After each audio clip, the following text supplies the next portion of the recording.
Les maladies cardiovasculaires tuent 8 fois plus de femmes que le cancer du sein. Ces chiffres sont méconnus des femmes elles-mêmes. On voit ça tout de suite avec mes invités.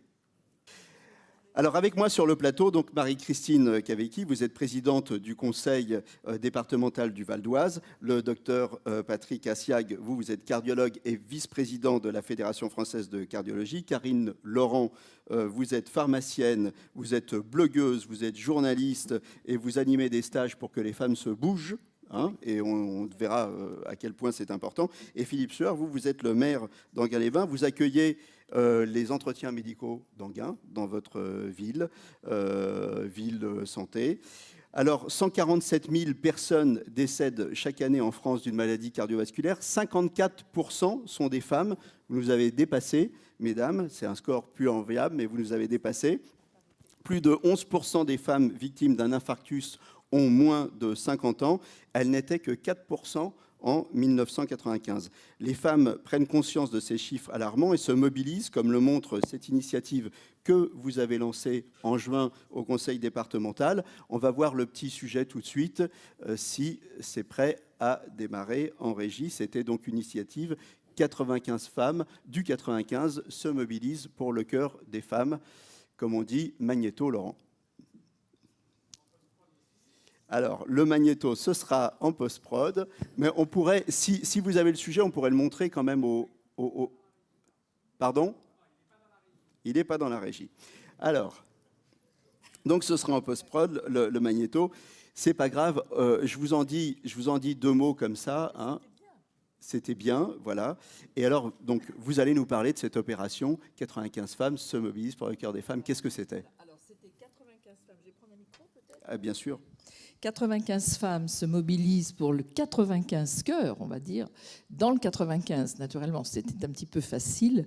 Mais nous avons réuni ce soir-là, effectivement, 95 femmes qui, chacune, se sont impliquées pour cette opération de prévention.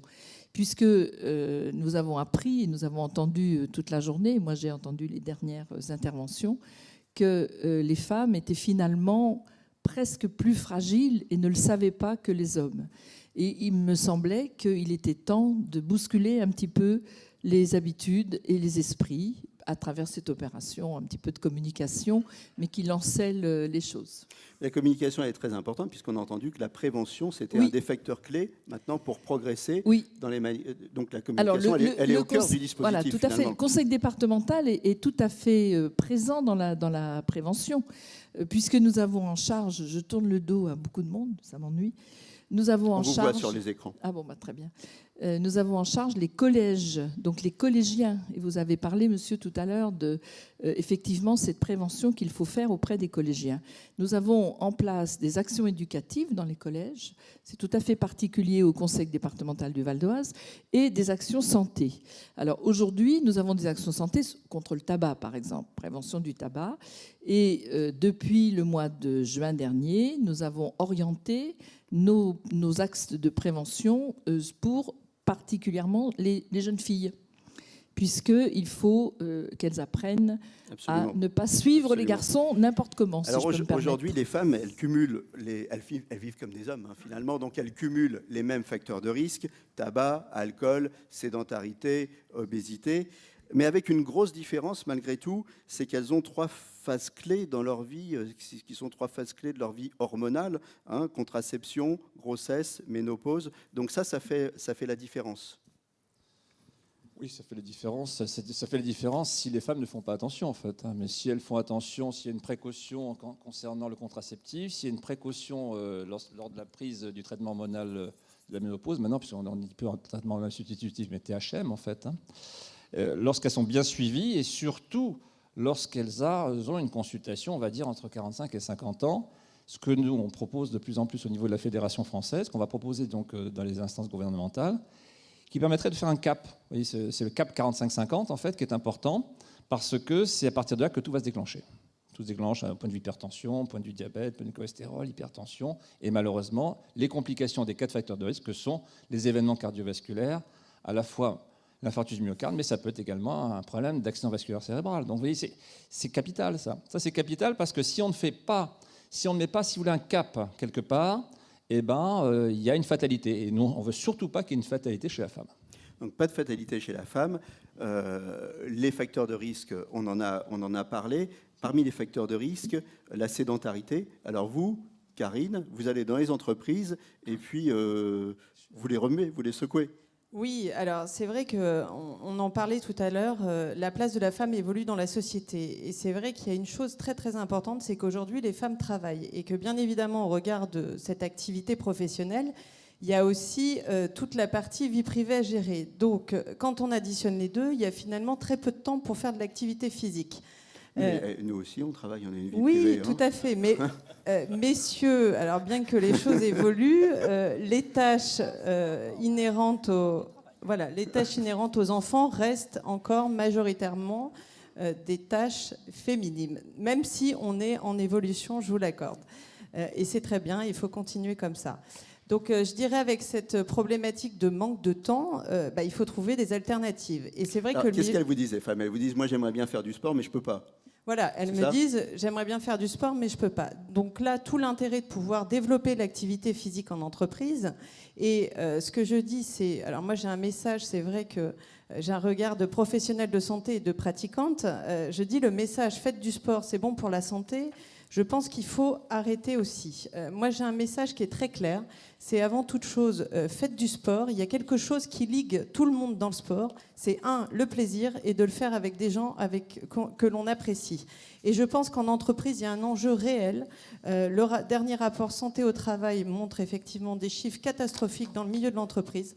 Le sport est une opportunité pour les femmes de pouvoir se faire plaisir, de pouvoir se faire du bien. Et ça, c'est tout l'enjeu d'aujourd'hui. Voilà. Bougez, faites-vous du bien. Voilà. Alors, il y a des chiffres aussi, Patrick Assia, qui sont importants. La contraception, un chiffre clé, après 35 ans, l'association tabac plus contraception œstrogène, donc la pilule en clair, pour parler, multiplie par 30 les risques d'infarctus. C'est vrai ça? Et d'accident vasculaire cérébral. Et d'accident vasculaire cérébral, oui. Oui. Tout à fait. Alors, qu'est-ce qu'on fait? C'est ce que je vous dis tout à l'heure. En fait, on essaie de suivre les femmes et celles qui ont un contraceptif, celles qui sont hypertendues, celles qui fument. Et ben, on va être très très vigilant là-dessus et on va leur proposer très certainement d'arrêter le contraceptif. Alors, on a parlé des symptômes de l'infarctus, ces symptômes classiques qu'on connaît tous, la douleur dans le bras gauche, la mâchoire qui tombe. Et les femmes n'ont pas tout à fait les mêmes symptômes. Elles s'en aperçoivent moins vite, moins bien. Elles appellent les secours en moyenne 15 minutes plus tard que les hommes. On en a parlé tout à l'heure, hein, c'est cette perte de chance. Cette perte de chance liée, alors, à une symptomatologie tout à fait atypique, 2, à un retard diagnostique, et 3, un fait qu'elles ont des artères beaucoup plus fines, donc beaucoup plus difficiles à cathétériser, et de ce fait, avec une triple perte de chance, une perte de chance donc au diagnostic, une perte de chance on va dire au traitement, et une perte de chance au suivi. Et cette triple perte de chance est inacceptable actuellement, raison pour laquelle en fait, on souhaite de plus en plus au niveau de la fédération alerter les femmes et faire en sorte qu'on puisse, elles soient au courant des symptômes et qu'à partir de ces symptômes, elles consultent beaucoup plus rapidement. 2, que les services d'urgence arrivent, mais ça, il n'y a pas de problème, les SAMU arrivent de la même manière, en fait, lorsqu'on les appelait. Et 3, surtout, peut-être qu'on soit un peu plus précautionneux vis-à-vis du traitement qui doit être, en fait, le plus complet possible et le plus adapté à chaque pathologie. Alors Philippe Sueur, on le voit bien, il y a une spécificité des femmes par rapport aux maladies cardiovasculaires. Est-ce que ça doit faire l'objet d'une politique particulière, la santé des femmes? Nous en sommes convaincus, d'ailleurs les chiffres parlent, puisque la moyenne d'âge, l'espérance de vie pour les femmes est aujourd'hui de 85 ans et 4 mois, et pour les hommes de 79,2, soit un écart de 6,2. Il y a 20 ans, l'écart était de 8,5. Donc on voit que cet écart se réduit, ce qui veut dire que c'est une dégradation de l'état de santé de la femme en général. Tous les facteurs ont été évoqués, des facteurs sociaux, des facteurs de mode de vie, mais par là, nous avons donc un devoir, et c'est la chose publique qui dicte ce devoir, l'intérêt général, d'information très tôt. ce que le Conseil général relaie, parce que je veux compléter ma présidente préférée, affectionnée, qu'on a commencé par le dépistage il y a 15 ans, c'est le Conseil général. Il n'y a pas de problème. Le Conseil général, à l'époque, départemental aujourd'hui, a engagé les campagnes de dépistage du cancer du sein. Puis ensuite, on est passé au colorectal. Et puis maintenant, on va relayer sur le risque cardio des femmes. C'est des soutiens financiers que nous apportons. Mais c'est aussi dès le collège, je pense, qu'il faut intervenir. C'est dans l'information sur la santé, il y a des actions. D'ailleurs, le conseil départemental en a financé à travers notamment ce jeu. C'était un jeu « Comment vous sentez-vous » Alors ça, c'est pour nous un devoir. C'est information, prévention et sans doute prédiction, médecine prédictive qui deviendra incontournable. Un premier bilan peut-être. Je pense que c'est quand même très difficile, pour dire les choses quand même vraies, par rapport à des adolescentes, de faire passer des messages. Et là, il va falloir que l'on invente. Il va falloir que l'on trouve des solutions. Alors, le département met aujourd'hui 2 millions d'euros par an sur la prévention pour la santé, ce qui est déjà une belle somme. Mais il va falloir qu'on trouve des moyens supplémentaires pour approcher et être entendu de ces jeunes adolescentes, puisqu'on parle d'elles. C'est vrai ce que vous dites, et l'émission est enregistrée en public aujourd'hui, et force est de constater que voilà, les jeunes ne s'intéressent pas à leur santé. Exactement. Et donc il va falloir trouver... il faut trouver le truc. Allez, vous n'êtes pas d'accord. En 1 minute, on arrive à la fin. Un petit mot, c'est qu'on met en place des parcours scolaires. Pour madame, on met en place des parcours scolaires au niveau de la fédération. Vous y participez. Et on fait parcours scolaires, parcours normaux en fait. Et on a réuni, si vous voulez, l'an dernier, 750 000 personnes. On compte l'an prochain aller vers 1 million, à la fois en parcours scolaire et en parcours santé. Donc ça, c'est très important. Ça fait partie du dépistage. Et bien entendu, ça informe la population. En sachant que... On arrive à la fin. Oui, en sachant qu'on arrive à la fin. 2 petits mots. C'est lorsque les parents, si vous voulez, enseignent aux enfants, ben les enfants vont faire ce que disent les parents. C'est-à-dire que les parents vont les aider, si vous voulez, dans l'alimentation, vont les aider, si vous voulez, à bouger, vont les aider à arrêter de fumer. Et voilà comment, par un ADN, si vous voulez, et une génétique, on y arrive. C'est le mot de la fin à une femme. Ça, c'est très bien.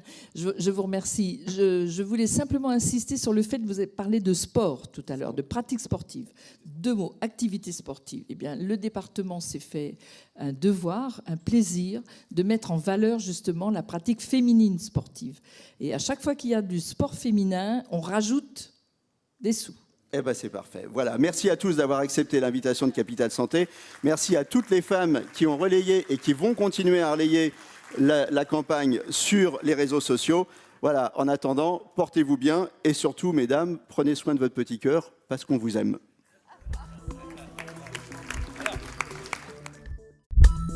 Alors.